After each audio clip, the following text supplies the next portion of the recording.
يقول الدكتور السعودي أحمد الدوسري عضو منظمة العفو الدولية، يقول: الشرايين المغلقة بالقلب ونقص التروية تحتاج لقسطرة وشبكة تكلف ما يقارب 100,000 ريال سعودي، أي ما يعادل 28,000 دولار أمريكي. ثم يقول: إليكم طريقة علاج لا تكلف 20 ريال، أي ما يقارب 5 دولار، كعلاج نهائي لفتح الشرايين المغلقة. هذه وصفة لعلاج الشرايين المغلقة في الجسم قد كانت سرا مكتوما قبل ذلك، وإليكم طريقة تحضيرها. المكونات: أولا، مقدار فنجان زنجبيل مطحون. ثانيا، ليمونة واحدة تغسل وتقطع. ثالثا، حبتين فص ثوم مفروم.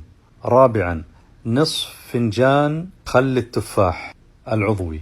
خامسا، نصف فنجان كركم. يخلط الجميع ويوضع في كأس كبير ويسكب عليه ماء مغلي ويترك لمدة 10 دقائق، ثم يشرب منه وستشعر بالراحة. يقول الدكتور: وصيتي للكل بأن يستخدم هذه الطريقة شهريا لتنظيف الشرايين في جسمه.